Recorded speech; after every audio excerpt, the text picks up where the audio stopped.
I'm Jeff Matlow. Welcome to the best leadership podcast ever.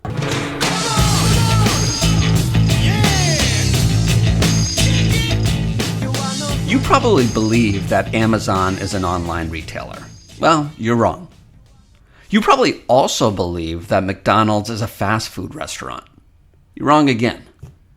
Because you got both of those wrong, I'm going to bet you don't even know what your own true job is. But hold on, I'm getting ahead of myself.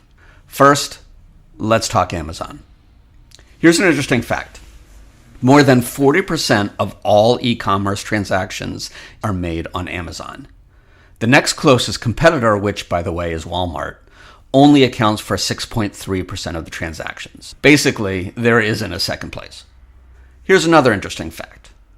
There are 148 million people who have Amazon Prime subscriptions. Now keep in mind, there are only 123 million households in the US. That means, on average, there are 1.2 Prime memberships for every single household.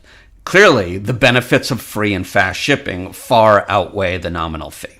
That's partly why over 2 million businesses sell their products through Amazon. It's also why Amazon will ship nearly 6 billion packages this year. Let that number sink in for a second. 6 billion with a B. That is so much more than UPS, who are at 5.3 billion, and almost double FedEx's 3.3 billion.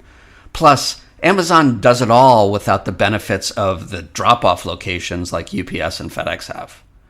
And to accomplish this insane feat, Amazon had to revolutionize shipping operations.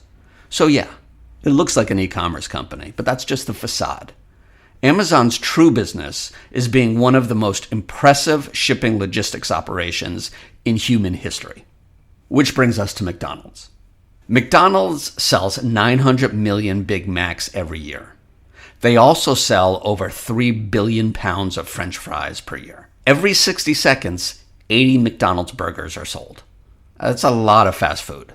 It's also a lot of McDonald's restaurants. There's 40,275 of them. I'm not sure if you know this, but the McDonald's Corporation only owns about 10% of those restaurants. Instead, they have the world's largest franchise business, and it's held that spot for decades. On average, a new McDonald's restaurant opens up every 14 hours.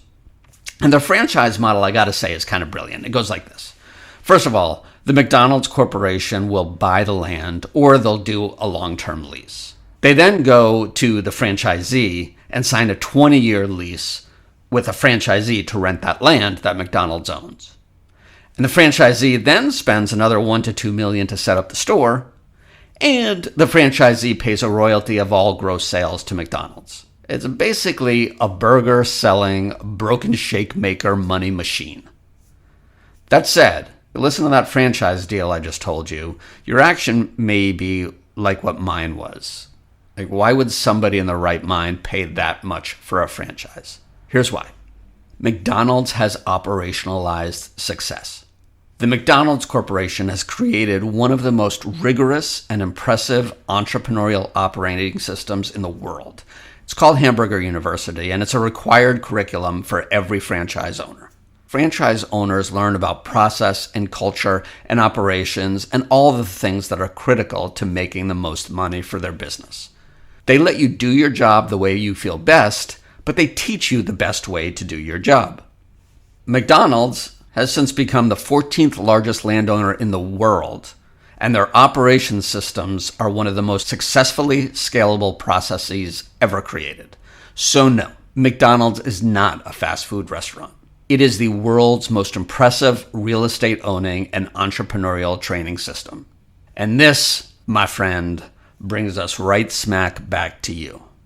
In my executive coaching business, one of the biggest mistakes I see is a leader's lack of recognition and acceptance of their true job. Oh, you silly, silly people. When I ask people what their job is, 99 times out of 100, they tell me their job title and recite their job description. They'll say something like, I'm the vice president of marketing. I create websites and marketing materials for a awesome widget company. Let's get this straight. Your job description and your job title are usually not your true job. They're like a to-do list of tedious tasks to check off before the day's over. The most successful leaders are the ones who understand their true job. For the past 23 years, my buddy Dave McGilvery has been the race director for the Boston Marathon, arguably the most prestigious 26.2-mile event in the world. If you ask him what he does for a living, I guarantee you he will not say, "I'm the race director for a marathon." Instead, what Dave will tell you is this. He'll say, "I help raise the confidence and self-esteem for thousands of people every year." I guarantee you that those words do not appear anywhere in his job description. All the tasks that make up his to-do list are just the legwork that supports his true job. So think about you now. Maybe you're in sales. You probably have a quota to hit. You have pressure to sell whatever the heck you're selling.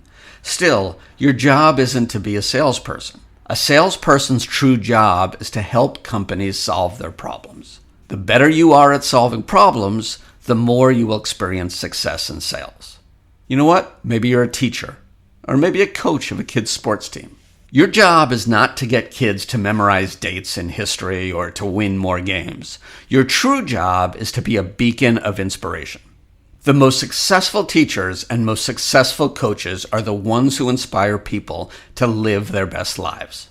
An inspired student loves to learn, and an inspired team lifts each other up. Now, let me bring you back to Amazon and McDonald's for a hot minute here, because they both provide a powerful lesson about successful leadership. Why are Amazon and McDonald's so successful? Because they both have a model and a scalable process that elevates the ordinary person to do extraordinary things. Amazon turns simple employees into a complex logistics machine, and McDonald's turns people into powerful entrepreneurs so they can outperform the competition. They have operationalized entrepreneurial success. As for you, as for your role as a leader at your company, you have one true job, and here it is. Your most important job as a successful leader is to create other successful leaders. Think of yourself as a franchise for leadership. You are your own leadership university. Your goal is to teach and inspire your subordinates to succeed. When you do that, you're not just doing your job, but you're creating a legacy. And guess what? You're going to start today. It's time to embrace your true job. Do you know what it is? Let me know. And by the way, my title is Executive Coach and Transformation Consultant, but my true job is to inspire people to be better leaders. Thank you for listening to the Best Leadership Podcast ever. Please click subscribe, and I'll see you again next time.